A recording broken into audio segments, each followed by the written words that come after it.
streaming on YouTube, going live here. Give us a thumbs up whenever you are ready, sir. You'll hear the music. All right. All right. We're on Hawaii time. It'll be just a couple more seconds.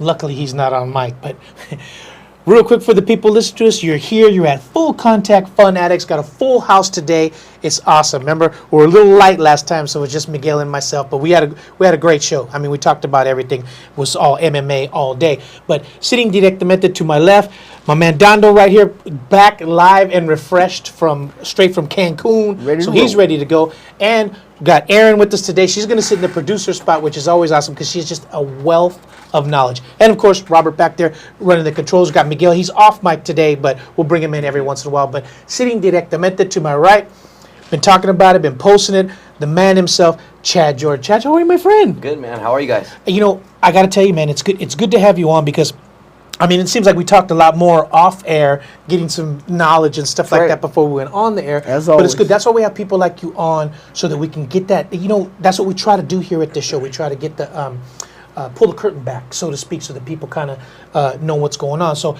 don't forget, you can always check it out. Full Contact Fanatics on free admissions on YouTube. It's on Facebook. Brought to you by On the Mat. Got a lot of stuff coming up. Don't forget, big Lucky Geese sale. It's going to go on till midnight, so you got about, 4 or 5 hours. If you want to check out, go to myluckygee.com. Make sure you check that out. But, Chad, I got to tell you, man, when we said we are going to have you on, start writing stuff down, there's so much to talk about because, you know, with the EBI, compete. I remember when I had you on the Wednesday show, and I put a picture up, and it's of them holding your hand up after a victory. And what came to mind was that's something that you cannot buy. You know what I mean? You can't buy that. You have to train, you have to work, and everything else, you have to be invited. You know, just being invited itself means a lot. So we're going to get into that, talk a little bit about that. But every time I have Chad on, for some reason, it all comes back to Occupation Fighter.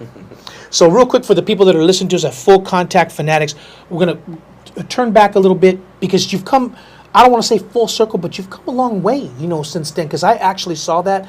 Did you get a chance to check out Occupation Fighter? Absolutely. Well, and it seems like you've come, I mean, I know everybody matures, everybody gets older and stuff like that, but it seems like you've really set your goals and progressed from there. So real quick for the people listening to us at Full Contact Fanatics, tell us about that. Started as Occupation Fighter. We get to see that. Now that is a perfect idea of behind the scenes. Because it shows not only, you know, we talk about that a lot, people just see the finished product. You know, they showed what you go through, from the weight cut to girlfriends to stuff like that. So tell us a little bit about how you started with that and then how you evolved from Occupation Fighter. Well, I think none of us really expected the documentary to turn out the way it did. Right.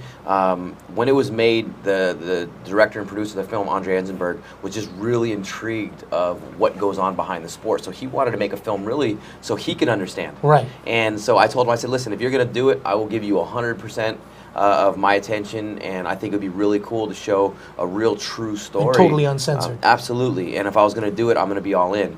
And man, he followed me for almost 9 months. Right. And some of the most pivotal things that have happened in my life today happened during that course of time. Right. And it just happened to be caught on film, and he was able to put it together in a way for the documentary that really became not just motivational for myself, but I guess for a lot of other people. Right. It showed that we all struggle, we all fight for different things, and I think coming from the film, it made me realize that as a fighter, I have a voice to show people that we are all fighting for something. Right. And I think that's what really came from the film and where I kind of am today. Well, because especially back then, because it's not like it is today. Right. You know what I mean? You were, like we were talking before we went on there, maybe making $35, $40, Sure. you know, a show or whatever. So Jump people don't change. really see that struggle, but that kind of puts you on the map. Yeah, I think I forget how long I've been in the sport. You know, I work with these guys now that are so good, and I see myself, I'm like, man, I'm like at the same level of these guys. I forget that I've been in the sport for so long. Right. I was just having a conversation with some of my guys the other day about when it first got sanctioned legally in California. I was on those first events where I was part of the first ever legal events in California, selling out Santa Monica Civic Center, Right. where people were still going, what is this MMA stuff? And then you were considered an animal. Yeah. They were like, Yeah. oh, it's pit bull fighting, but for humans and stuff like No that. holds That's the barred, all rap this different that stuff, that it had back in that Yeah. day. Yeah. But, you know, first of all, working in WEC, then Bama Promotions, and then Bellator. But real quick, I'm going to go around the table. I'm going to go on record as saying WEC, when it was in its prime, was probably the best times, me personally, that I've ever had. Aaron, do you remember the WEC days? Yeah. Did you ever get to go to a show out there? I never got to go. Well, what is wrong with you? You know what? We're gonna have to throw her out here. But you would watch it on TV. That's when it was on Versus. Oh, yeah. And Yeah. and what about you, Anderson, Dondo? yeah, watched it all the time. Yeah, all that stuff. So that's right there at WEC is when it was really starting to come to the forefront. I would say it was right in the middle. That's back in the tap out days when I was working with them, and we got to go to most of the shows in person. And I thought this is where it's really starting to bubble up. Then you worked at WEC, then worked for Bama Promotions. Now I talked to Brett a lot about putting on shows and stuff like that, and how difficult it is, but it's local. You know what I mean? So that helps you keep the motor running, keep the tools sharp. Okay. Then you went to Bellator.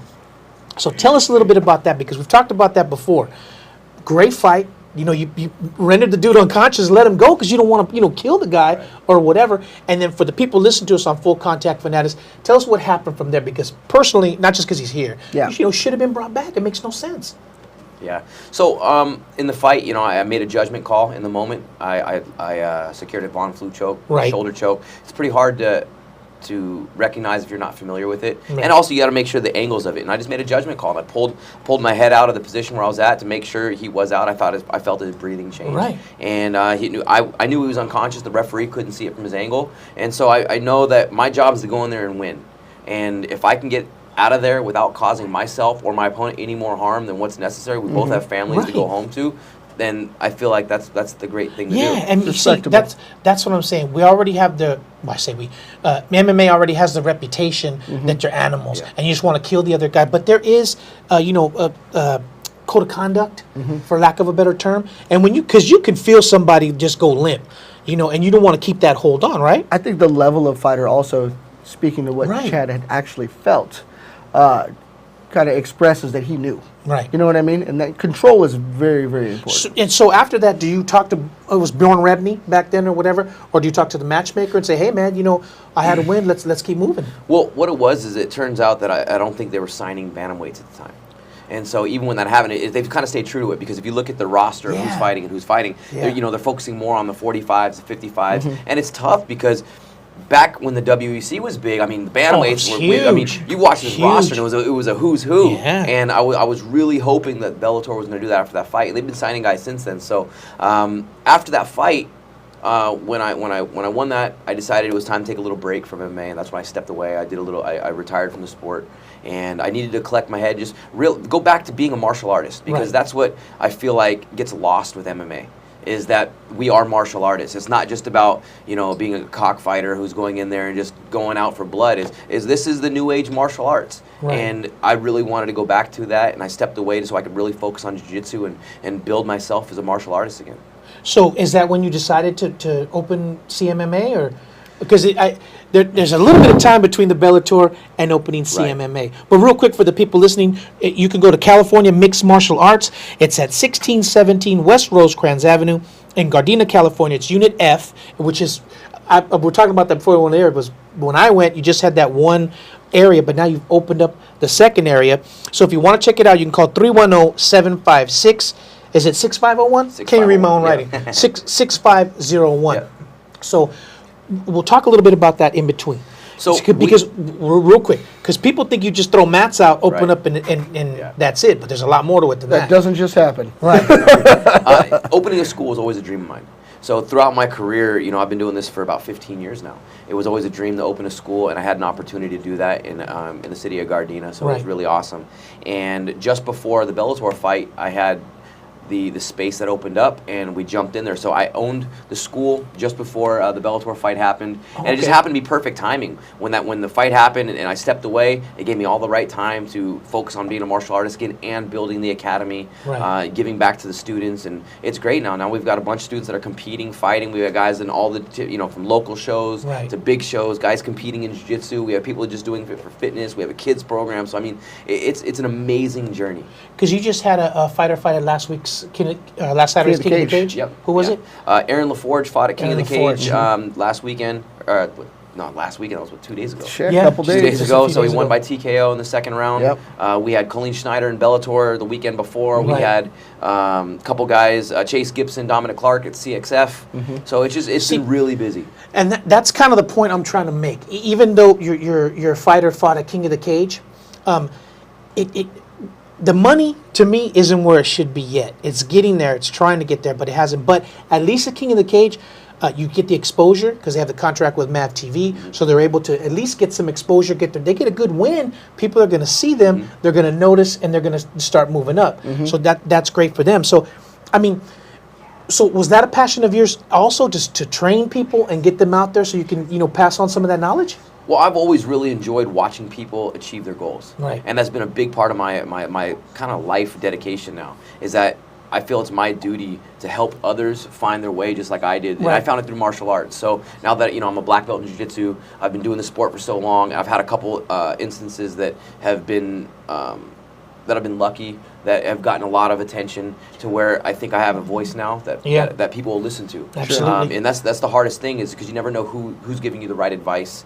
Maybe my stuff's not the right advice for whoever you are, but at least I have a little bit of a voice that I can tell you my story. And if it's helped you in any way to get you somewhere that's going to take you to the next level, then I think that my job has been accomplished. And that's kind of why people gravitate towards you, right? I think so, because I don't do it for my own selfish reasons. Like, I genuinely am excited to watch people grow and turn into a better version of themselves. Right. Makes sense. No, that's cool. Well, we'll talk about that too, because I want to talk about because I went to the first grand opening that you had there when we were on the map. But for the people listening, you're here, you're at free admission. Got my man Dando on my left, and of course Chad George over here on my right. Got Erin, she's over in the producer spot, so if you want to call in with questions, I don't say call in, write in or whatever, type in with some questions or whatever, she'll take them and let us know. She'll break in if you guys have something to say. Of course, Robert over there running the controls, and Miguel, he's off camera today, but he's still around, so if you hear any cursing, it's coming from the peanut gallery over there. So, talking about that, I went to the first grand opening that you had. I mean, not that you had a second or whatever, but the first one, and you were just, I don't want to say getting your feet off the ground, because you were already pretty established or whatever. It was pretty cool. Had a nice opening. Had a Renato Laranja come and do a little. He's hilarious. Thing. Yeah, man. That's the first time I'd seen him, in person. So you were a brown belt. Now, am I mistaken? Did you get your brown belt that day, or no? I had my brown belt. You were already brown belt, and then I think you got a stripe or something like that, because I remember, they went out there and did some belt promotions and stuff like that. It was a full day of stuff like that. So we're talking about that earlier. I'm gonna come down so people can see on video themselves. You come in, you had the big mats, as they usually do, and then you had the boxing ring off to the corner on the right. So tell us a little bit about the expansion since then, because it's grown like mushroomed since then. So tell us a little bit about that. Well, first of all, before you tell us about that, does it come in your mind, well, look, I want to make, have a ring for boxing. I have my mats for jiu-jitsu. I want to make a strength and conditioning so that if you're a fighter, whatever you need is here, so somebody doesn't have to go here for the strength and conditioning and over here for was that the mindset, or you just decided to do it? I've always wanted a facility for myself that I didn't have to bounce around everywhere. Right. And the problem with LA is that it's so expensive to open up something somewhere. You have to go from one place to the next, to the next, to the next to be able to get anything done. And even just trying to open up a school anywhere is so expensive. Yeah. And so that was always the place, is trying to play Tetris to figure out where you can get the right things to place everything and where it's at. Fight traffic. So when we first opened it up, CMMA, it was still a great sized space with large warehouse ceilings. So when we had the opportunity to take over the space next to us, it just made sense. We knocked the walls down. Well, did that open up, or did you? Yeah, it opened up. It opened up. Oh, so you had to widen the lease or whatever? Space. Yeah. Okay. So we had to take over the space that was next to it, and because it was all false walled. Right. So it was easy to just knock the walls down. We took over the space next to us. Now we've been building in a whole strength and conditioning center. We expanded the mats, and it's great. So now we've got about a 5,000 square foot facility. We have tons of mat space. We have a caged wall area. We have our boxing ring. We have our strength and conditioning center that we're building out now. We just brought in ice baths. Oh, wow. So yeah, so it's great. So it's about as close as I think we can get to a all-inclusive resort. Yeah, because we for talked training. about that That's too very cool. before we came on the air. You know, people, we were talking about American Top Team, how they have everything there, and you know, whatever you need is right there, and the competition level is on another level, a higher level or whatever when you're training with people like that. So I want to come back around to that, but before we get into that, talk a little bit about EBI. Now, Dondo and Miguel, we're barely into maybe our 4th or 5th show here, but just from the beginning, it's been a huge, you know, I don't want to say controversy because it's not really like controversial or whatever, but some people I have in here, they say, you know what, it's great. You know, what Eddie's done for the sport, he's totally, completely changed it. They're having tournaments. The guys are getting paid. You know, people are actually coming to see it. But then we have other jiu-jitsu practitioners that say, well, you know, you're kind of taking away from the purity of the sport. It should be in the gi, going for the takedown, you know, trying to pass that guard, get the points, regardless, gi or no gi, in a tournament. Now, you personally competed in EBI.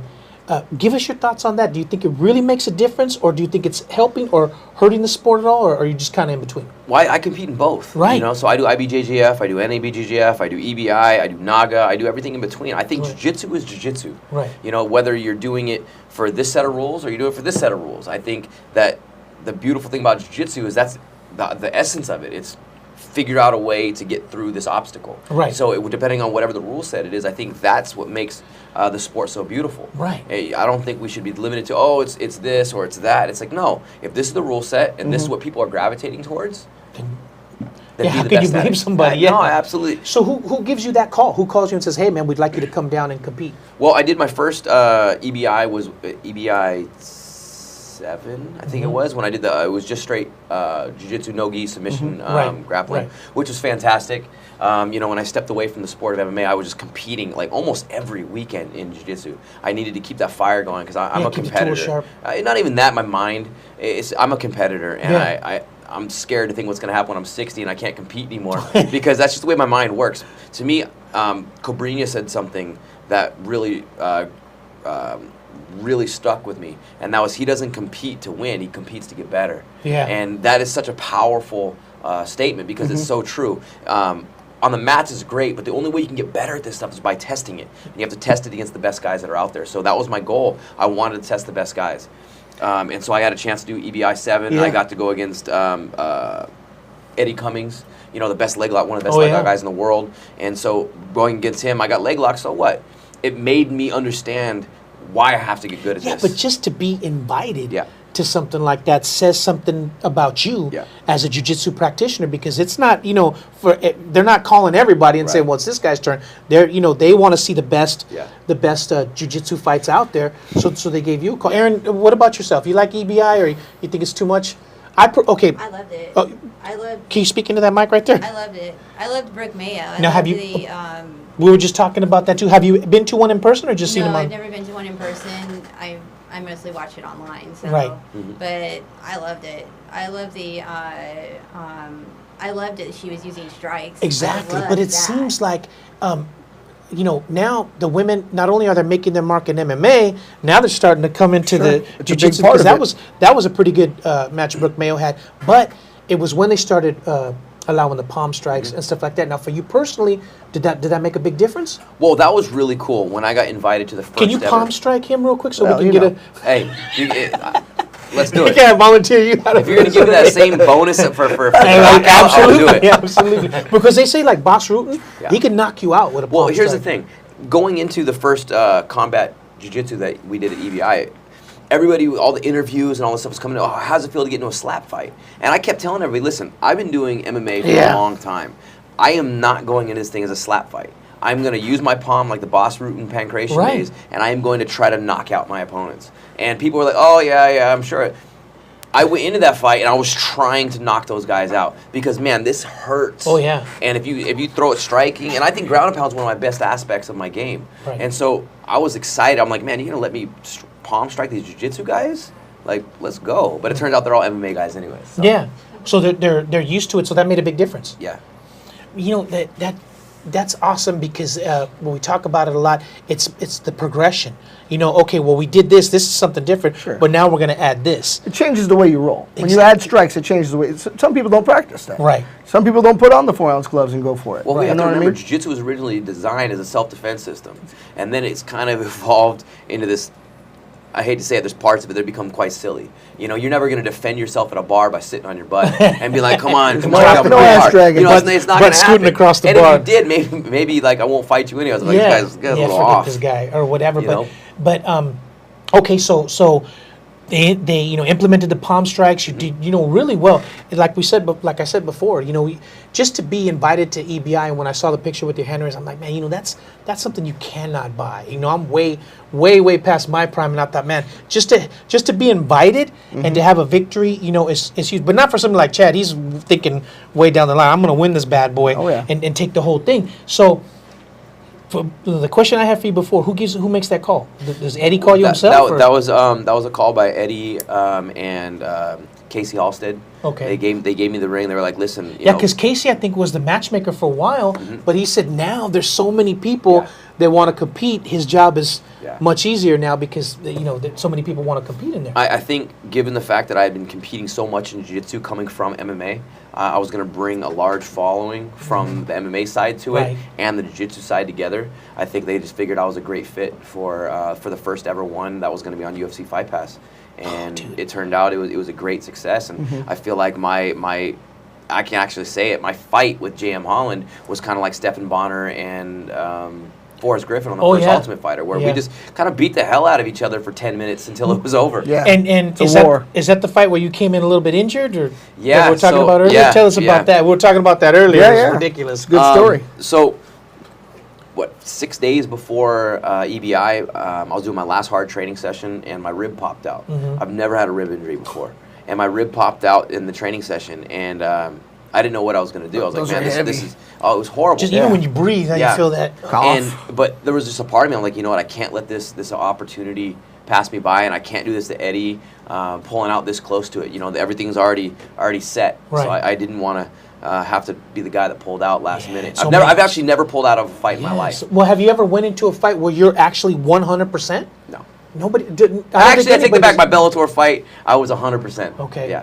I was 100% outside of skinny and angry at the world Yeah, 'cause I was yeah. hungry. But Which helped in your fight. So so how the- did you get through that? So the rib popped out, and then my chiropractor and physical therapist, David, So do you take these guys with you in yes, advance? Because absolutely. Yeah. it kind of It's goes that to show team you of got to people you have. talked about, right? Yeah. It isn't just Dr. Reed has been with me since almost the beginning of my career. Wow. And he's just an incredible man. And he worked diligently on my rib all week long, just doing the massage, doing the electrostem, doing the hydrotherapy, all that kind of stuff. Dude, that's hurting me just talking about trying it. to get it, to Yeah. reduce the inflammation. We had no idea what was going to happen. 2 days had gone by, but every day it almost felt like it was healing 100%. I think about 3 days later, 4 days later, I was able to start doing my sprints. Like 5 days later, I was able to start doing crunches. I still wasn't doing any pummeling or anything like that. 2 days before, I was like, oh wow, like at least I can shadow box. Yeah. And I said, I'm gonna go in there. I'm gonna give it my all. Whatever's gonna happen is gonna happen. We went in there, and actually it felt really good. I started doing my warm ups in the back room, and I'm like, wow, this thing, I can't believe this That's feels incredible. really You can good. function. that and doesn't my- happen. So that's pretty incredible. And my chiropractor, he told me, he was like, listen, I've seen guys with popped out ribs, and they've recovered within a week before. Yeah, And I really? said, wow, I've never heard of that, but that's awesome. I was Cool. thinking 9 months. Right? At know? least. And so me and James started going at it, and he put me in, I think they call it the dead orchard, where everything collapsed this way, and I felt it pop out again, but this time it was like a different pop. Boom! And I was like, oh my God. And so I And wasn't. is it like a sharp pain or just like a dull pain where you it's can't a dull breathe? pain where it feels like something's just weighing on me. Mm-hmm. Like there's this heavy weight on me that I can't really do anything about. Yeah. And so the adrenaline kicked in. I knew I had to go into overdrive. Yeah. And because I also knew that if we went into overtime, there was no way I was going to be able to get him off me. Yeah. And so I just went for broke, and I'm lucky that I caught him in a submission right before it was over. Hand got raised, and then I went to the back locker room, and Did it even hurt raising your hand? no, it didn't. I was so happy, and if you actually watch the video, 'Cause you don't wanna go, "Oh." I I'm gonna almost got rewatch. emotional, Yeah. because Yeah. I was so happy that I pushed through that, and it was such a monumental moment for me, just overcoming that stuff Yeah. to get there. And we went to the back, and I was uncontrollably vomiting from the pain of the rib. Yeah. Brutal. And the more pain So I you was don't in, you don't want anybody to actually see you because then they're gonna know you're injured, right? yes, we kept moving away from the athletic Yeah, commission, yeah. telling them I was just a little dehydrated. Yeah. And every time I had to vomit, we just kind of hit off and gave me some fluids. But everything I put in, I'd puke Came it right out back again. out, It was yeah. horrible. Because the more pain I was in, the more I vomited. The more I vomited, the more pain I was in. So it was just this horrendous cycle. Vicious cycle. So just to overcome that. So, and I'm walking backstage. I'm like, how the hell am I going to fight in the finals? Yeah. Like, this makes, I have no idea. And I'm asking my corner, and I'm asking my doctor, and I'm like, what are we going to do? And they're like, I don't know. And so we're trying to figure this out. Well, so then I asked the athletic commission, or the EBI producers in the back, said, how long until my next fight? And they said, well, you're up in 2 fights. And I'm like, what? But then one thing that happened, I looked down on the floor, I see Nick Honstein, who just finished his match with Sam Sheridan, not Sam Sheridan, that's a buddy of mine who's a writer. Sorry, Sam. Sheridan Moran. Uh-huh. And they had a tough battle, but Nick was on the floor just completely hyperventilating from his match. So I'm looking at him like a dead animal on the floor, and I'm like, okay, I'm pretty messed up. But he can't even get off the floor. Yeah. I'm like, and we're up in 2 matches? I can beat that. Yeah. And so I said, okay, I got excited again. The adrenaline kind of picked back up. Yeah. And I was like, you know what? I can beat a guy that can't move. So let's rock. As long as these 2 matches don't take forever. Right. They took forever. And it's always like that. It's always So like I want to say that the 2 matches must have taken 30 minutes at least each. Oh, gee. And because it was the semifinals and finals Yeah. of I think it was the middleweights. So they were taking forever. And as I'm sitting here trying to get my motivation going, I'm watching Nick power up, power up, power up, and I'm like, oh, Giving him plenty of God. time, Yeah. yeah. And by the time we went out there, he was hungry, and I was like, okay, cool, we committed, let's Yeah. rock. So I went out there and we tied up, and I went, oh man, this thing hurts. And I said, okay, let's do an adjustment. Let's try to go. And we locked up again. I'm like, what can I do to do anything without the pain directly in it? Right. And he did exactly what he's supposed to. He saw me hesitating, so he changed levels and he shot a blast double. And it was a great double leg, and it hit me right in the rib. Boom! Oh, God. Oh! We were down on the ground, and when he actually got a little airtime on it. And so not only did he hit me in the rib, when we landed, he landed Yeah, completely on yeah. the rib also. And so, I mean, I was just in so much pain. I kept fighting through it. And Compounding it, though. There wasn't Yeah. much I could do. And, he got a highlight even reel when you submission because he move. caught me in Yeah, a twister. yeah, yeah. And I tried to fight in it, and it's funny because I was in the moment. I'm going, okay, this hurts like hell. Yeah. How much damage am I really going to cause if I don't tap? And I'm like, let's just go ahead and get out of Yeah, here. And yeah, yeah. it was one of those things. It's just, wise decision. Yeah, live to fight another day. Why make That's it it. worse? I was You know? I was happy just being there. I was happy that I didn't not go out. You know what I mean? Like, I wanted to go out on my shield. I didn't want to live with the idea of what if I could have, should have, would Yeah. have. No, go out there, live and die by the shield. Well, okay. Well, the I have a character question. of a fighter versus an excuse maker. Exactly. I like that. Now, I have a question for you right after this. But Miguel, does that remind you of when you were rolling with Sakuraba back in Pride Days? Right. Sure, man. Remember when? It was Henzo. I'm sorry. Yeah, when you were yeah, rolling with that'd Henzo be- back in the Pride Days. But for the people listeners, you're here. You're at Full Contact Fanatics. I got Dando on my left. We're talking to Chad George. Got Aaron over here in the producer spot. We're going to get to her, especially when we get to the news, because she's just a wealth of knowledge. And Robert bringing us in and out. Got Miguel. We're just talking about when him and Henzo were rolling, getting him ready for Sakuraba back in the Pride Days.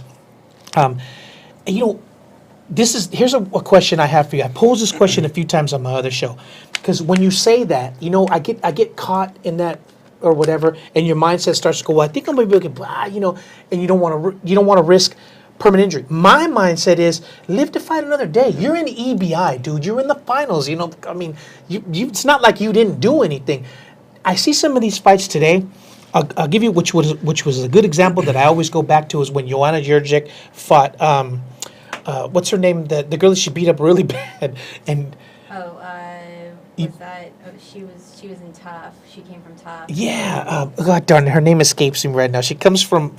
Just about every girl she fights, she Well, I puts can't it remember. on, you know? The name escapes. Oyama gal. No. Oh yeah, Colin Oyama. She fights for Colin Oyama. I can't remember her name right now. Sparta? No. Not well. That was a bad That's one too. one of them but too, she yeah. didn't bloody her up like she did then. Yeah. It wasn't But- Jasmine. It was no. Panay, Jessica Panay. Jessica Panay, Panay, yeah. yeah. See, that just helped me Yeah. or whatever. And I know Jessica. I'm not like best friends with her or whatever, but I've seen her talk to her. Trying to get her on the show and all that. And she was just. I mean, she was just getting hammered. And I'm thinking, why don't they? Why don't they throw in the towel and just say, hey, man, live to fight another day. You're not going to win this fight. You're going to keep going. So we posed that question on here before, and a lot of them were like, you know what? They're fighters. They know what they Yeah. can take. They know what they're capable of. Now, give us your thoughts on that. Let's put you in that spot. You have a fighter just taking an enormous amount of punishment. Bloodied up, both eyes cut. You're in the third round. Do you let them go, or do you just say, hey, man, live to fight another day. Let's throw in the towel. It's a tough question, now that I'm doing a lot of coaching. Yeah. So I think it really comes down to where is the fight? How'd the first 2 rounds go? How'd the third round go? Is it a close fight? Does the fighter really have a chance of winning? Right. And if the fighter does, then you know what? You got to make a judgment call on how you feel at the gut in that moment. But if it's not going that direction at all and there is no real chance, Yeah, just taking punishment. You got to take the decision and you got to throw in the towel. But if it's really close and they're still fighting back, you know what? You got to let them do their thing, because the worst thing for a fighter to do is have the fight taken from you. Well, that was I agree. a serious judgment call because she was taking a lot of No, shots. I remember she was But looked like a different person when it was done. Once in a while she come duck one, come with the right or whatever. So she kind of was still in the fight. But I mean, even in between rounds, hey man, you're down 2 rounds. You completely busted up or whatever. Let's just live to fight another day. So do you think, especially being a fighter, the mindset is, you know what, man, I'm a fighter, man. I don't want that. I don't want to not come out for the 3rd round or whatever, seem like a punk. Yeah. Or something like that. So me, I would be like, you know what, I'm not gonna let you go out there. I'm gonna throw in the towel. But you pose a good and question. You risk the chance of them saying, well, you're not Sure. gonna train me anymore. Sure. But I would rather them say, well, then I'm not. Rather than to see you get, busted up and not be able to continue. For the martial artist and for the jiu-jitsu person, you got to look at Chael Sonnen and Anderson Silva. I mean, Anderson Silva's getting beat to the very end. And That's a he good throws point. it up at the very last few seconds of, what was it, the 5th round. Yeah, but he wasn't getting beat to a point where... Not He got big time beat more bloody than he'd cut ever up. been beat. Yeah, but he ever, wasn't right. He wasn't going to walk out of there Right. a different person. I understand. And I think what he's talking about is when there's people that are dramatically going to become changed for the rest of their life dude, because yeah. of that Gotcha. fight. And I think Exactly. that's different. It like is. like perfect example, a buddy of mine, real good friend of mine, had to do that with a fighter of his a couple weeks ago, and I know I've never done that, but I know it has to be really tough to be able to do that, because these guys go out there, they train hard, and last thing they want to do is have their coach throw in a towel. Right, but there's no shame. Look at the Diaz, bro. Look at Nate. He's lost fights before, but he's come back, man. Yeah, of course. And he's not. I don't want to say he's not afraid to lose, but if he loses, so what? I'll be back this next one. Yeah. Nick is the same way. I think it's the right attitude. You're absolutely right. Yeah, and then you look at somebody like Ronda. Oh my goodness, she had one loss and it was the end of the world. She's destroyed. You know what I mean? So it's like, you should be able to say, hey man, when I first started in the business, I think it was 2002 when we had a little studio in Sunset and Hobart. We had Frank Trigg on. Matter of fact, we had Eddie was like our second guest and Frank was the third guest, Frank Trigg.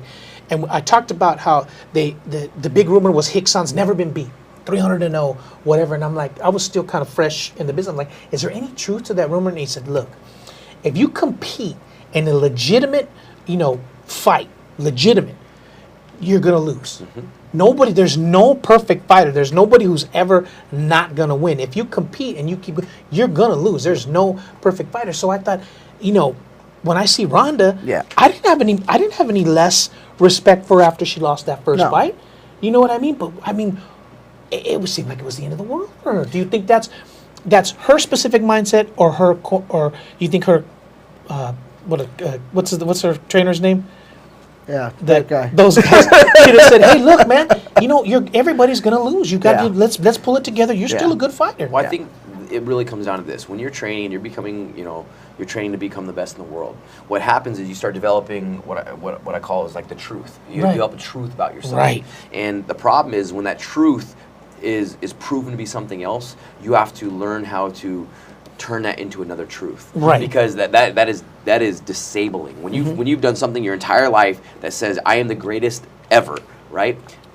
And then you're proving, okay, that's not the truth. Right. Just because you get beat doesn't mean that it's not the truth. Right. It just means that you needed that experience to become to the next level. Right. And that's what a lot of people, I think, fail to realize is that losses and failures and obstacles and shortcomings, those are only things that are going to make you stronger. Right. But a lot of people hit those and go, oh, That's man, it, I'm everything done." fell apart. Yeah. And that's where I think it's very important to have a strong team behind you and a strong circle of people to go, listen, we're going to use this and we're going to build from it, because what happened doesn't define you. Yeah. How you react to it, that will define you. Exactly.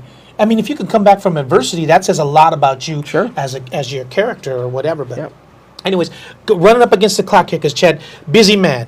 I mean, Oh, you yeah. want to talk about busy. Every weekend the dude's They said been at James something, I'll tell Brown you was the that. hardest working man in Yeah. music. Chad George is the hardest working man. Might be in everything. right. I'm going to throw some names at you, Yep. and you just tell me the first thing or whatever comes to your mind. Colleen Schneider. One of my students, bright future in Bellator. We just fought in New York. She fought really an incredible fight until she did a back step and her leg landed funny. She blew her knee out right before the first round ended. So, but she'll be back. Yeah, I have no doubt. I saw her fight Christina Marks at submission only, and that was a knockdown drag-out Yeah. fight. That girl's got a lot of heart. Very cool. Maria Rios Chavez. Maria Rio is a former fighter of mine. She's moved on to just doing a professional career now. Right. Now we And, talked about that too Yeah. before Yeah. we went on. Does it? They can go one of two ways. Your family. Now you got a future. You got a good job. So I'm going to go ahead and put that. I don't want to say on the back burner because I think she's left completely. Now you personally, which we go back to your documentary. Is it better to have somebody, a significant other that's a fighter, so they kind of know what you're going through and everything like that, or is it better to have someone who completely is out of the business so you can kind of get away from it? I don't think it really matters if they're in the industry or not. I think if somebody is supportive of your dreams and your goals and understand that you're going to have all kinds of levels of emotions and hardships and ups and downs, then that's the person you want to have behind you. Exactly. Because, I mean, through my career, I've been homeless 2 different times, Right. trying to get through this career that I had no idea it was going to take me where I am today. I mean, for all I know, tomorrow I'm going to be homeless again. But what I do know is that if it happens tomorrow, I don't care who's around me. I don't care if there's nobody around me. I'm going to rebuild, and it's going to become stronger than the last time I did it. Yeah. So it's more the person. Absolutely. If you're gonna be making sense, man, I'm gonna throw mine. I know it. 'Cause, I mean, everything is. I'm like, dude, he's hitting it right on the nail on the head. It's Go because he ahead. believes it. Yeah, It's the no. truth. Well, that's what they say. If you believe it, then you don't have to think about He's it. not, yeah. It just comes. I am absolutely obsessed with self-development and believing in the power of what we can do. I mean, when I say I'm obsessed, I mean, this is what I wake up every morning. This is what drives me through the day, and it keeps Yeah. me up in the middle of the night. Yeah. Because we truly do have the power to create and do anything if we truly believe it. Exactly. And it takes a lot of courage and a lot of balls to be able to stand up to people Oh, absolutely. that are close to you, that don't understand it. But you know what? That at the end of the day, it's not for them to understand because it's your dream. And it takes a lot of guts to get in that cage. I mean, one-on-one, you step in that cage, it's just you and them. That's what people don't understand. You know what I mean? Regardless if you've got 2 or 3 losses, whatever, it takes a lot to get in that cage. Yes, 100%, I agree with you. But I also think that getting in there, once you realize it down to the core of what it really is, when you get in that cage, you are fighting yourself. Right. Because I cannot control anything that he's going to do. I can't control how he's going to come at me. I can't control what he's going to do. I can't control what he's really good at. Right. I can't control any of that. All I can do is control my emotions, how I react to something, and how I feel in the moment. So that all comes down to me. Exactly. So if I can truly understand myself and believe myself that I can control all that I can do in there, then that's the fight. Yeah. He's just a person in there that that is there as a mirror image. Right. And so if I can go in there and believe in myself, which is the hardest thing to do Yeah. in the world, I am guilty of it. I have struggled with self-confidence my entire life. So my training camps are to get me closer and closer to understanding myself. Which takes me, Andy Lopez. Andy Lopez, incredible person, amazing wrestling coach. He coaches at my academy. Yeah, and he coaches brings his Milliken high school Ram kids. Wrestling. And for me, Andy is amazing because we charge the kids that come in there absolutely nothing. Because I've wrestled my whole life, and I wish I had a place and a program that I could have extended my wrestling at. So the fact that Andy brings his kids here, man, I watch these kids train, and it just brings me back to when I was a kid, and I wish I had what they're doing right now. I mean, these kids train so hard. It's inspiring. And it's good for them to have a place to work off season. Absolutely. And I worked with him for 6 years at Milliken Ram Wrestling, and we took a kid all the way to not the state championships, but the one before it. And these guys were walking around, 18 years old, with full beards, and on not protein and creatine.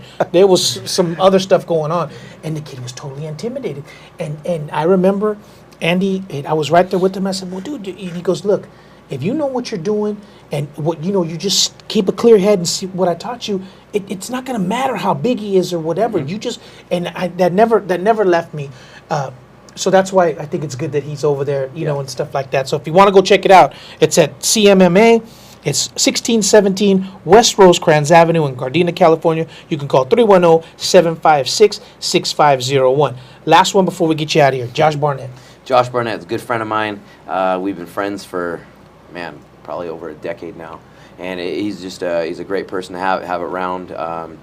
We cross train a lot with his guys and ours, and it's great because it's a great mesh, and it's always a pleasure having them in. And when you can come into Metamoris in a pair of black Speedos with no socks and some wrestling shoes and do tap out Dean Lister, that's saying something. I mean, would you agree? Yeah, Josh, like you, he comes from an entertainment background, not an entertainment background, but he understands the entertainment because he's done the wrestling and all that stuff. So he's a guy that he's just going out there and he's gonna do what he's gonna do. Yeah, we did a Grappler's Quest at Cal State Long Beach, and he had took some people down there, and we got him on air. This is when we were Tap Out Radio, and dude, I could not stop laughing. The dude is just the things he comes up with and stuff like that. But as a fighter. Great fighter, but as that catch wrestling, just to put him in that lock that he put him in and lifted him up, I was like, wow, Sure. And that's what they do over there. I'll be honest with you. It was the first, I think it was a Fit Expo out there in LA, and I was with Tap Out, and I was competing at heavyweight. And if I would have won my next match, it was going to be Josh Barnett. And I thought, I don't want to go against Josh, but I was truly, we talk about intimidation and all that. I've got to be honest, I was scared to death. So I don't know if that made me lose that next match because it was already in my mindset, but just You should have just went for it. oh, dude, completely and totally Right? intimidated do it. by Josh Barnett, but a nice guy Yeah, or yeah. whatever. But anyways, Chad, I got to tell you, man, we get people in here and we talk about the power of positivity and stuff, and just to see for the people listening at home, you can check out Occupation Fighter on Netflix. It runs all the time. That's Not a good, on Netflix anymore. Oh, it's not? No, Amazon and iTunes. They took it off. Amazon it and ran iTunes. its course, unfortunately. Well, then they can go to Amazon or iTunes and check it out because it shows the an- roots. it's an inspiration, where you you come know? from, and to see where you are today. Yeah. Now, last question before we get you out of here. Do you get more out? Oh, go ahead. Just before you leave, let Chad, we got all his sponsor stuff, all these things up. We'll let him talk through it after you give your last question out. Okay. Do you get more enjoyment out of when you were fighting, getting that victory or EBI victory, or more enjoyment when you see somebody that you've trained and taught get in that cage and have a great win?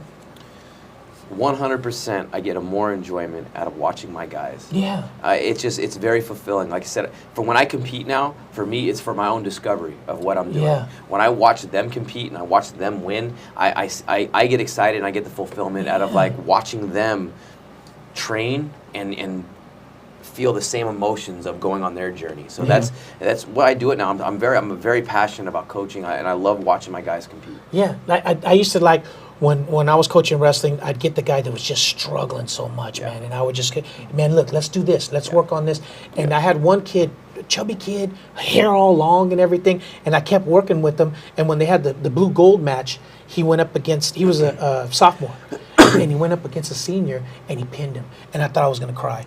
I was like, you see, I told you. Did you just get that? Yeah, you know, I told you we were gonna do it, man. And it just brings, you know, just a different joy out of you or whatever. Yeah. But anyways, Chad, a million thank yous for coming on, man. Absolutely. I got to tell you, man, people are gonna watch this show. They're gonna know what it's all about. And that's why we have a show like this for people like you to come on and they see, because like I said, they only see the finished product. Yep. You don't know how much goes into it. Same thing with opening a dojo. Hey, man, there's a lot that goes into it. It's not just that. Well, speaking of that, we opened CMMA 2.5 years ago. Right. And now we're really excited that we're going to open up another location. It's an affiliate school, Southgate Jiu-Jitsu in the city of Southgate. It's going to be our first affiliate program. It'll open up in October. We haven't set a date yet. You post that on your Facebook or Yep, whatever? Let absolutely. everybody know. Yep. So We're coming if you- out. Yeah, if you can, follow Chad. Bring the cameras. On his Facebook, just put Chad George in a little search engine. It'll Yep. come up there. With Instagram and all that too? You got Instagram and Yeah, so it's going to be focused on fundamentals of jiu-jitsu, self-defense, and a kids program and yoga. So Nice. right in the city of Southgate. Very cool. just it's beautiful. So we're running all this stuff up there right now for the people listening to us at home and checking us out. Make sure you check out all that stuff right there. A lot of good stuff on his Facebook and Instagram. Again, a million thank yous for coming on, Chad. Thank We you guys really for appreciate it. I having know you got to get out of here because got a ways to go home, and you got the big new things opening up and stuff like that. Is a busy busy man. dude, man. Can somebody unmic him real quick so we can get out of here? Or you got it on your own? Yeah. All right, that's it. We're Chad cool. George, everybody, make sure you check Thank him you, out. Chad. Appreciate it, bro. Thank you guys. Real deal. Hopefully I didn't babble too much. No, you're good. It was bro. awesome. I'm gonna rewatch it just because there's some really good stuff, man.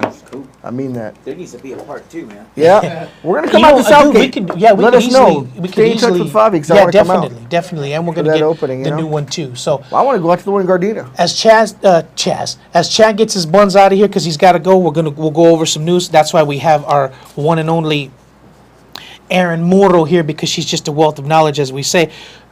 I Aaron- love you say my last name. Erin Muro? Okay, no one ever says it right, you know? They can't roll the R. Were you I don't know, were you here when we went over the UFC with Demetrius and Ray Borg? Yes. Okay, Yeah. You were? I think we did that on your Wednesday night. Oh yeah, that was on the Wednesday night Yeah. show. Yeah. All right. Oh, photo real quick while we're still on the brother. air. We'll send you one. That's dope. Booyah. Thank you, Chad. Here's So- gentlemen. I can't remember. Well, I remember I talked to you because Inspirational Ngannou, words, man. Ngannou was actually Really? out, right? I know it's from your heart. Yes, Ngannou is out. JDS was popped by USADA. Yeah, I hate to say Was he popped, really? but- Free Yeah. admission fight night? Yes, sir. Media. Free admission, media, green. Chad doesn't know that we're still I'm gonna on the send air you the now. link too. Yeah, I'm still rolling. Oh. You want to stay? If you want to stay, you're more than welcome. I was just plugging everything Perfect. on the Hey, social you're media. more than welcome Write to down stay. your number on here, and I'll send you the link in case you didn't get it. Okay. Dondo just took my notes for the news, but That's hey, how we'll we just, operate. just keep rolling from there. So is that fight completely out? Yeah. They didn't get find another any opponent for reason to Ngannou? Go against Ngannou, since JDS had a problem with USADA. You get him his notes back. Thank you, And, brother. they're- We will see you soon. still- Awesome. Hey, I'll be in touch, Chad. Beautiful, bro. Thank you, Appreciate brother. it. Thank you. Awesome. So, okay, so that fight's out. So now, what I remember, I don't remember Amanda Nunez against Shevchenko. What did you pick on that? I chose Shevchenko. Good. Yeah. I think we're all in. I think we're all in agreement on that. I think she's got something for her. I think she's going to do some damage. Yeah. And the last one, before we go to the other news, Jeremy Stevens against Gilbert Melendez. You do.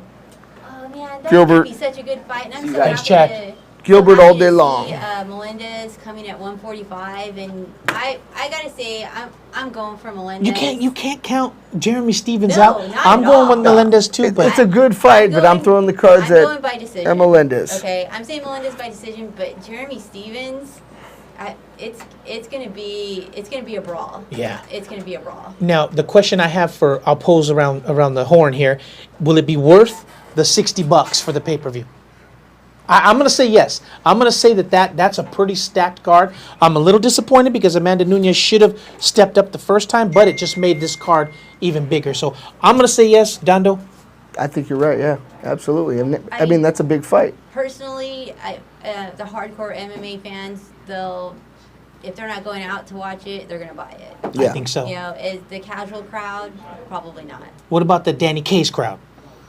The Danny Case crowd. You know the heartbeat of Danny Case. Let's hear it. The Danny Case crowd. That crowd is a legit fight Now, if we crowd. go to Danny Case and we mention your name, will we get the VIP treatment or? You might. You just might. Yeah. Okay, Show well, them my picture. We're definitely gonna have to do that. Robert, what do you think? They know her. Yeah, I'm buying. Okay. I'd buy it because I'm a huge. Gotta represent, Gilbert Melendez. Yeah. Now we were supposed to do a live broadcast, but we don't know for sure yet. So if we don't, we'll more than likely do one on the next one. So Yeah, or somewhere. we got to play some Chop trivia, especially when we do the. What's your friend's name over here? Art. Art. Are you familiar with Chop trivia? Not really. Okay, it's where we come, we do the live broadcast, I bring some stuff to give away. In between, I ask a question. Okay. If you get the question right, to people who are there, if you get the question right, you get a gift bag. If you get the question wrong, somebody gets chopped. So I think you would be perfect to get chopped. Don't you think? That's him. All 120 pounds. Let me tell you something. We did a show at Downey Brewery, Okay. and we chopped the first person. His name was Luis. He trains at Shoot the Box. After that first chop, people were just waiting for the person to get the thing wrong. We went home with the full load of gift bags because they just wanted to see Luis get chopped. He took 8. He took so many. I had to take 2, and I think Sergio took 1 at the end. That's how. Can you demo this chop right now? Can we demo it? No, I have to wait because I'll bring Luis in next week and Okay. he'll take a couple chops because it was just and he takes a shot and whack-a-telas, and it's just whack, and people are like, yes!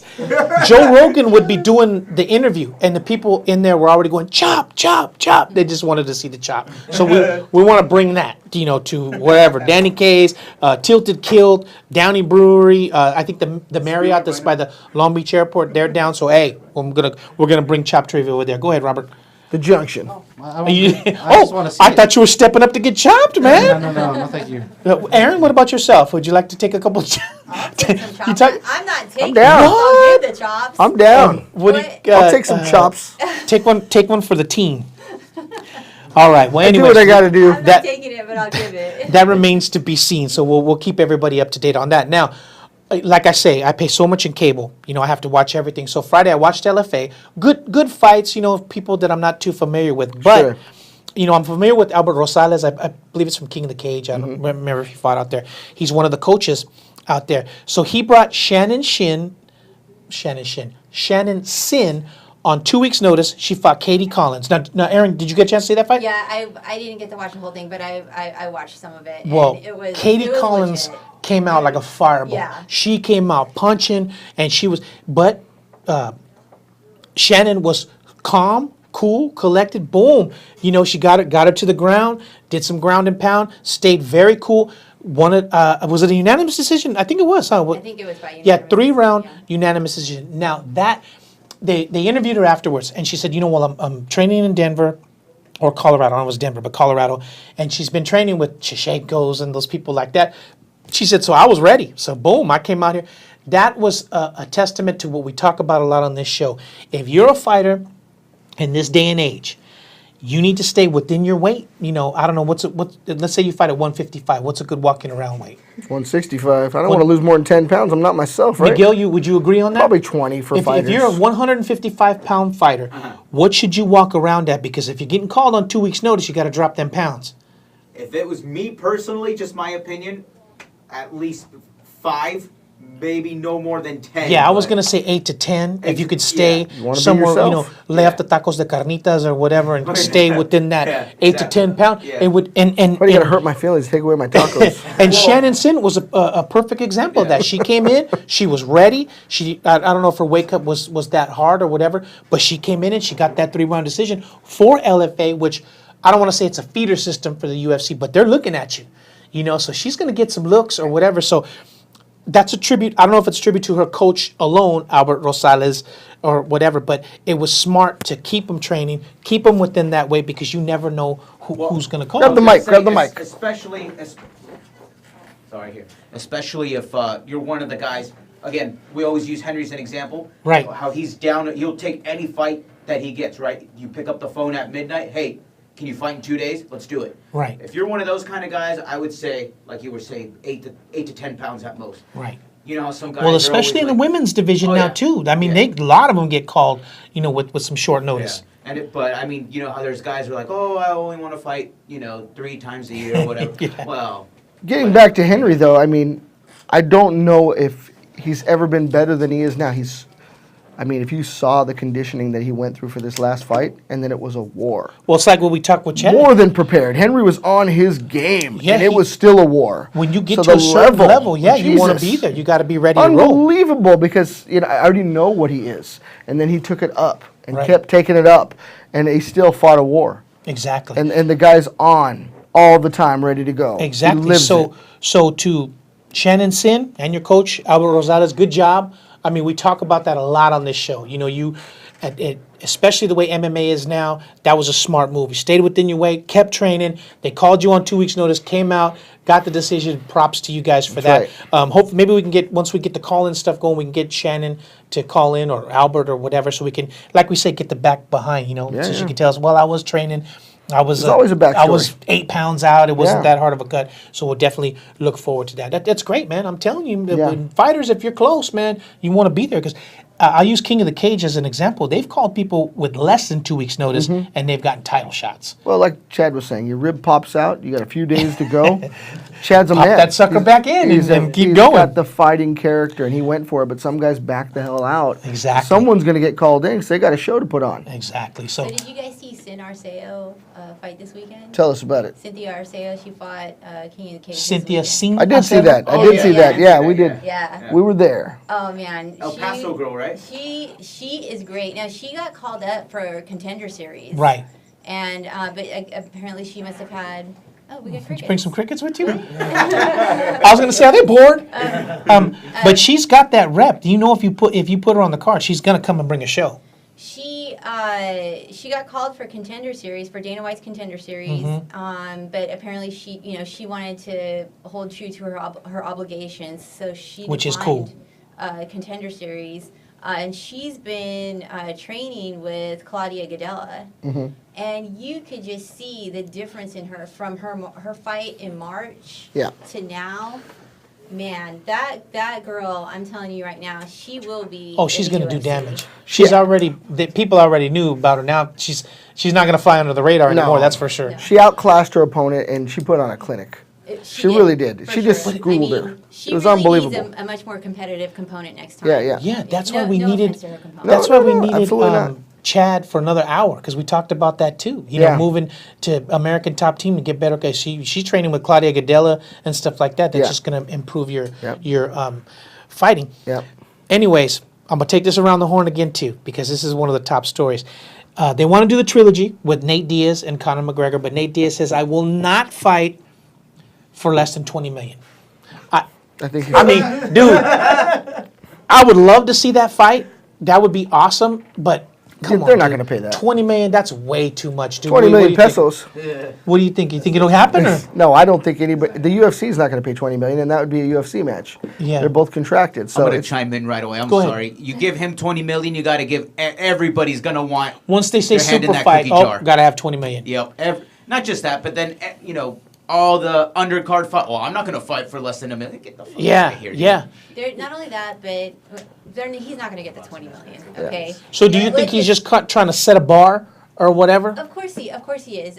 In my opinion, the trilogy is going to happen, and here's my whole view on it. Right, if the trilogy happens, which I think it will, people want to see it. Let's say that it's at 155 for the title. Okay. Okay, and Nate gets it. Are we going to be in the same situation that we're in right now, with Nate possibly not defending the belt because he wants more money and more? And You always more- run that risk when you're with the Diaz brothers. Yeah. Robert, I think we should send Aaron to Stockton. Go up to Nate Diaz and say, "Look, man, you ain't getting 20 million. All right, don't even think about that. I'm not getting Let's that get for Stockton real slapped, and get okay? yourself No. together." So, hey, Nate, we're gonna send Better a girl you out than there and us. let her know what's up. Robert, what do you think? I mean, I have a feeling that it's a negotiating tactic. I think he's smarter than everybody gives him credit for. Oh, yeah. I think what he's doing is he's Building himself up. He's playing a heel role for Right. fun right now. Right. But what he really, hopefully, if I give him the credit that he deserves, that he's just going to cut a percentage. I mean, just a really good Yeah. percentage of what the pay-per-view is going to come in. I mean, that's the honest truth of what you should be making. Yeah. Because you can't ask for 20 when Conor got 30 for. If you don't ask for 20, you're never going to get 5. So You gotta But does go Dana big. does Dana make that decision, or does he have to go to? Well, the Fertitta brothers are not in it at all anymore, right? No. He's going So to does he have to go WME. back to the office and say, "Hey, look, man, dude wants 20 million. What's our price here?" I What's think- the overall take on the night? Yeah. You know what I mean? None of us know that answer, but Well, but you also have to consider that WME is in debt with the UFC right now with that $4 billion purchase. Oh, no. So they have to make their matchmaking's pay-per-views. important. Yeah, they Yes. gotta. Yeah, and that's a And draw. so- Matchmaking that I- people That's the want to draw. see. I could not even see them going to WME and say, okay, we got to give this guy. I have They the don't have that perfect, kind of money. I have what's the name of the company? WME, IMG. WME. I have the perfect solution for you right now. I'm gonna do this public service announcement. This is okay. We're going to talk about the Ultimate Fighter because they're going to crown a new 125-pound champion. Right. You have an all girls, all women's MMA. Sorry, I shouldn't say girl. All women's MMA card. Okay, Yeah. get Ronda. Wasting spinning her wheels over there with Shayna Baszler in WWE. Get her back in there training. Get her back out there to fight. You have an all-women's card. You have Ronda, Christina Cyborg Santos, Joanna Jędrzejczyk, Shevchenko when she wins the belt, all that stuff. I guarantee they could fill Dallas Stadium with the all-women's fight, especially if they get Ronda to come back. Take it around the horn. We'll start with Donda. What do you think? Oh yeah, I think it's important. Who's the happy warrior? What's her name? Roxanne Modafferi? Matafari. We're gonna She talk- came we're gonna- back a changed We're person. going to talk about her in just a Now second. she's a fighter. So- Before she was shadow boxing. Yeah, Aaron? She came out and she was striking. If Ronda comes back, Do you think they could sell out Dallas Stadium if they have an all-women's card, bring back Ronda and Christina Cyborg to defend the belt? Ronda fighting Christina Cyborg? Well, that's a given. Okay. But if they can or can't. That's the biggest fight that's going to happen if it's Oh, going to happen. if they can put Cyborg and Ronda, even though with the 2 losses, it'll definitely sell out. No I'm telling you doubt. Right now, if they just brought Ronda back by herself, Exactly. fighting someone, Exactly. So they that's would- just WMBE, If they, whatever. if they were that- able we to got get her this- to Cyborg's level is the question. You don't even have to make the matches. Yeah. Just watch our show. on. We I will already- make the matches for We you. already know what Cyborg can do. And we're Exactly. just, nobody's too certain what Ronda can do at this point. Right. She's not I herself. think with the proper motivation, cash, whatever, I think she's gonna Sure. she can be brought back. Get her a She different can't camp. continue to be coached Get by her a Edmund. different I mean, camp. she Yes, has Edmund. I didn't want to bring the name up, but Yeah, yes. I was gonna Come on, yeah, that guy. I'll Well, say that's it. what I'm saying. Get If rid she- of the if coach. she comes back with the Put her renewed with a vigor, real camp. yeah, and goes to a different striking camp. and Somebody's redoes, gotta work that footwork. redoes everything. Well, I'll tell you what, we're gonna have Giovanni Varela on here next. Change the kind of fighter she next is. week. We know she has judo. Yeah, he's got a black belt from Gold Court. He trains with those guys. He's trained, seen Ronda and all that. We'll pose that question, and I guarantee he's going to say exactly. She comes back to the roots. She's going to do damage. Robert, what do you think? No more Count Chocula. Edmund? Hold on a second. The opinions of Dando are his, not of management. Management does not assume responsibility for the Dando You asked for and my the opinion. expletives and the choice adjectives of Miguel. Go ahead. Okay, she just got married to Travis. She's doing the WWE thing. I don't think she likes losing, and I don't think she has the confidence in herself anymore. Yeah.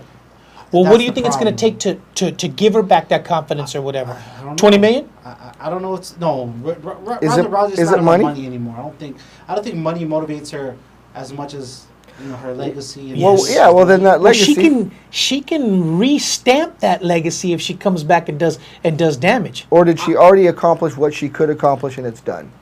I think people are wrong about that. I think a lot of people said that, oh, she just came in at the right time, took advantage of people who weren't ready, and now she's going up with people who are ready, and no, it's not that at all. I think Ronda Rousey has. Yeah, she's still a bad girl. I Yes. mean, she could still go. I think she beats pretty much, A 7 plethora. out of Aside from the Fighters. aside from the psychological part, we understand what that does to people. The breakdown, the Right. mental part of it, the fortitude you need to have to come back to be a good fighter once again.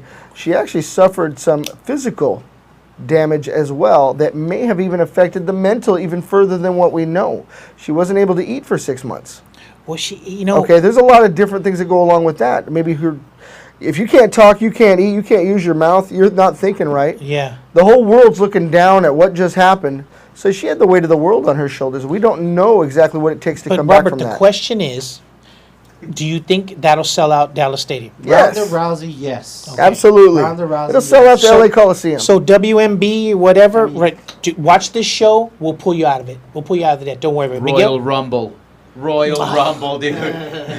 No, I'm serious. I think that, dude, I have been saying that from the beginning. You put that, they should have done it a long time. They should have done it for UFC 200. They should have done it a long And the time ago. Cowgirls. Yeah, can't with the even big sell number down like the that. stadium. You're right. Yeah, they should have. You're quite a marketing Well, guy. well, when I didn't Ronda was realize hot, this. especially. You're amazing. I'm telling you, man. Yeah. From management side, since like me and John come from that business The background, corporate Uh-huh. world. what they're gonna look at is they're gonna look at Invicta, and they're gonna look at Invicta's numbers because Invicta has only female cards. They're gonna have to take a look at what Ronda sold, what her expectant sell is. But I mean, I think people will still buy, and they just gotta put the numbers together and see if they can really sell at that stadium. You get the right people, you market it right, I guarantee you can do it easily. I mean, I'm telling you, man, it remains to be seen. But Well- as we brought up, the new Ultimate Fighter's out. They're going to crown a new 125-pound champion. Yep. And I got to agree with Dondo. You look at Roxanne Modafferi, It's and different. she doesn't look like your Not average intimidating. fighter. She's always smiling. Got the Yeah, glasses she's very on. quiet. She's got that Wearing the wave, Statue of Liberty hat. What is that all about? which I think is the Japan influence. They're Okay. more... Okay. They're a little more She was docile. over there for a They're long more straight ahead or whatever. But she did look like a different fighter. I mean, she closed that distance. She got her to The she took angles a she shot. created. The angles was she what I took was her down, looking at. and once she got her down, that was it. She's got good ground game. Now, winning the whole thing, I don't know. I mean, she's got a good shot. She looks like she's changed a lot. I got Christina Marks as the not underdog, the sleeper or whatever, because I know personally I've seen what she's been doing, although she hasn't fought yet. So we'll pose that question around the horn again too. You think I'm going to say, unfortunately, nice girl, good fighter. I don't think she's going to take the whole thing. What about yourself? Well, she's already had the experience of being on the show. That carries a lot of weight because you're under pressure. Was there. Ronda or Misha her coach in the first one? I think it was Misha. Yeah. She's changed her style completely. So that idea about going to another camp, she pulled it together, and somebody really developed her. Well, she's been She in Vegas wasn't as training developed. And she was training in Japan. She Yeah. was in Japan for a long time, and so once she came out of what was it Tough 21, Mm-hmm. I think. She knew that she had to Upper come game. back to America. Yeah, big time. And it train changed. here. Yeah. And the way that she ground and pounded that girl, It was totally different. First time Yeah. we saw her, she didn't have killer instinct. This Yeah. time she was putting her to sleep. She was Oh, doing yeah. her best. Yeah, And she's she. been working she on beat her the hell out of striking. She specifically started working on her striking because her striking at Tough 21 was just. But It was absent do completely. you think Erin Murro, our special guest, do you think she can win the whole thing? I don't know the other fighters as well, I so don't you know might. because there's some of the fighters that Yeah, that some I of them are honestly dark have to say horses I that you don't haven't really seen. know, like the upcoming one, the girl They're from Armenia. mostly upcoming, yeah. And then we don't Yes, know. the girl from Armenia is very interesting. Yes. Well, that's the next fight that's That's going to the be on next one. Wednesday. Like the quiet one. Yes. You Yes. can tell she's, That- Okay. Unfortunately, I don't think like the killer instinct we're talking about. I don't know. I don't think she. I would if she did it. I'd be so happy because nobody deserves it more than her. Yeah. So I hope she does. I don't think she is. Robert, what about yourself? Have you been watching it at all, or did you get to see the fight with Roxanne Modafferi? Actually, I didn't. I didn't get a chance to see that, but I'm gonna go home and watch it tonight. Producer after the show. of an MMA show, correct? He very much You so. gotta up your game, bro. I You usually gotta. catch I'm gonna everything, go to but you for these He was things. watching pro wrestling, which is also Oh, part of my our goodness. show. What is wrong with you? But watch it I will, because I will. it's very interesting because there's a lot of dark horses mixed in with some Yeah, this with some one's actually a veterans cool season. and stuff It like that. is, Miguel, what do you yeah. think? You think Roxanne Modafferi can take the whole thing? Put him on mic, please, Robert. I mean, completely honest. You want to see her I win, want but you to see just her win because she has that that drive and Yeah. that and she's such a nice person. You could just tell. I really, She's I believe genuinely she nice. comes from that martial think artist that- background, and she has that core. Yeah. She just she's has to keep beyond that. humble. I mean, Right. Absolutely. everything in Right. between. But you know what I mean. I don't really think. It's hard to see. It's hard to say, It's man. hard I to don't- see the end of the show when it's just beginning. Yeah. I mean, she's I don't- not. I And you don't can't want teach that. I don't Yeah. want to doubt her, but Yeah. again, it's a tough call. Like you said, those dark horses. Oh man, Yeah. you know. We don't know enough You about never the know. competitors. Yeah, I mean, we I don't. don't. They're no, coming out all nobody kinds of nobody in places. this room knows about Christina Marks, correct? No, I don't. Because she fought Colleen Schneider when we were talking to Yeah. Chad. One of Chad's and girls, yeah. she came up, dude. It was a kind of an Anderson Silva type of thing. She was just rocking Colleen. Colleen got a submission at the last minute Oh, yes, I and won the watched it. fight. I- That was submission. And that's what the submission point I fights. was trying to make, not to get us off the path of Yeah. the girls, but there is a beat down that someone can take, and there's also the person that's dropping bombs is expending a lot of energy. Right. And jiu-jitsu can win in those situations. Exactly. It's a matter of timing. It's a matter of training for that, to take that beating, and then And- you throw up a submission. You know, I wanted to talk to Chad about that before jiu-jitsu tournaments. Like when 2007, when I was back there, it was probably 2004 or 5 maybe. Hermes Franca was the super fight. I think it was Grappler's Quest in Las Vegas at the Durango High School or whatever. That dude was outside smoking a cigarette with his gi on, waiting to go on. And I'm like, what are you doing? So it seems like before, okay, I'm going to go to a jiu-jitsu tournament, I'll be gone. Now people are training. Oh, you yeah. know, strength and conditioning and all Yeah. that for jiu-jitsu. Now that's how far it's come. There's a fight camp Almost for a sounds like tournament. Ricardo Mayorga before his fight. Exactly. Yeah. I mean, you sit there and watch him. He's got a gi on. He's smoking a cigarette. You look at him, and it looks like. I think there are fight camps for jiu-jitsu tournaments. Yeah, There's a exactly. preparation camp Go ahead, Miguel. What of were you some gonna say? sort. Oh no, I was just saying that almost reminds me of Ricardo Mayorga. How they Yeah. like used to say, "Oh, I used to catch him drinking a tall can, smoking Yeah. cigarettes." Or you know. Sakuraba smoke like a chain, Oh, yeah, man. yeah. You know, it's a trip. It's a trip how they can still do that. But, anyways, running up against. As a matter of fact, we're Mexican. They'll throw us out of here, so we got to be careful. But great to have Chad George on. Don't forget. You want to say something real quick, Robert? Yeah, Albert Rosales says it's a credit to Shannon. She's a machine, and always in the gym. He also says, thank you, brother. We appreciate the love. Absolutely, but I'm telling you, man, we watched here at this show, we watch these shows and we check it out, and we preach that on this show since day one, right? Even though we're only Oh, yeah. fourth or fifth show It is what it But is. even on my other show, you know, you're smart. It takes a good coach and a good fighter, you know, to stay in the gym and say, hey, man, you never know what's going to happen. You're within weight, boom. And Shannonson was a perfect example of that. She came in, she was in shape. Plus, she's in Denver or Colorado, whatever, so she's getting that high altitude training. So to come down to, I think were they in Kansas City or no, Branson, Missouri.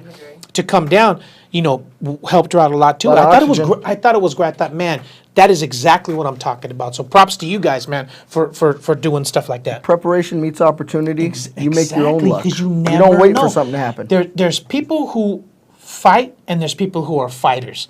So to me, Shannonson is a fighter. She knew, hey man, I got to stay in the gym. I got to keep working or whatever. My coach Albert Rosales, you know, he's probably telling her, look, man, you're there. Let's take this fight. 2 weeks, you're ready. Boom, and it was a perfect example of that. So not props to me, props to you. I mean, that was awesome to see that. Especially against somebody, Katie Collins. Katie Yeah, Collins yeah. came out like a fireball. Legit and fighter. she was completely controlled, and it was really good. So, anyways, with all that being said, man, we really appreciate you people checking out Full Contact Fighter Fanatics.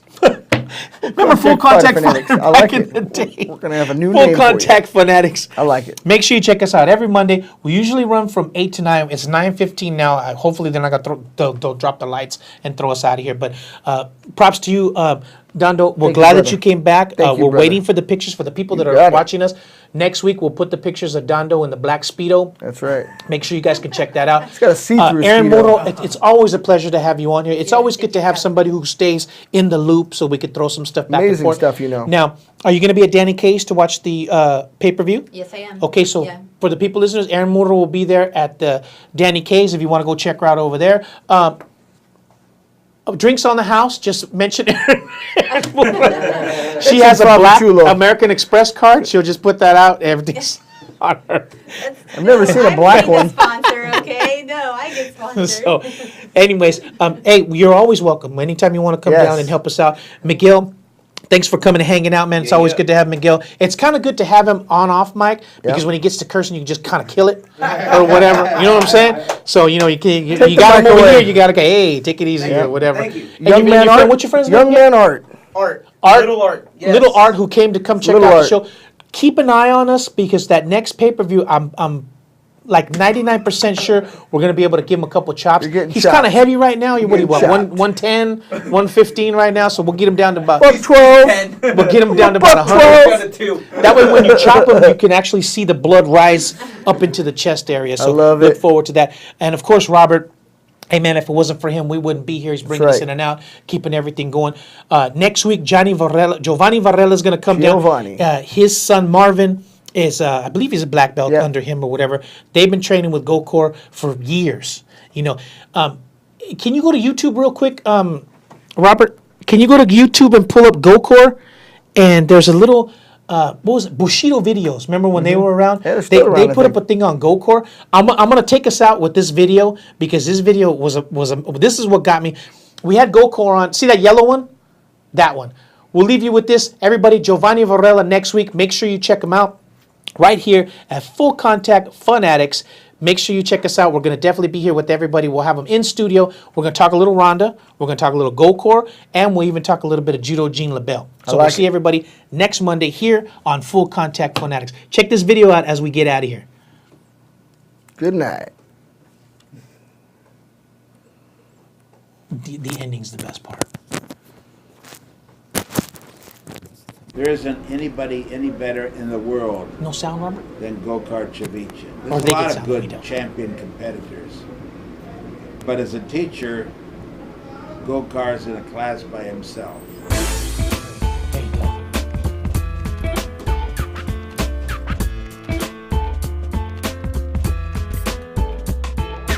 A lot of time we fight, and he shoot my leg again.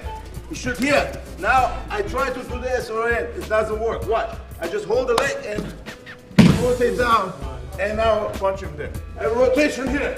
Now you can keep the lock and finish him there. He goes aside. If that's not goal, he goes the armbar. It's very quick. You don't have to think. Just here. Now I'm pushing my elbow in and moving. Bring the knee. You lock the knee. Sit back here. Catch an armbar and he stands up. I rotate. Go down. Sit and control here. Don't go on top of him. Don't go back here. Quickly turn. I'm holding the leg. Basically, he's walking on me here. The armbar doesn't go through. Lock it here. 1 and 2 and break. 1 and 2 and break. 1 and 2 break forward.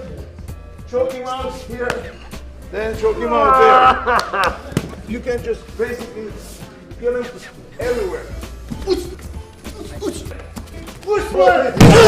Thank you so much, sir.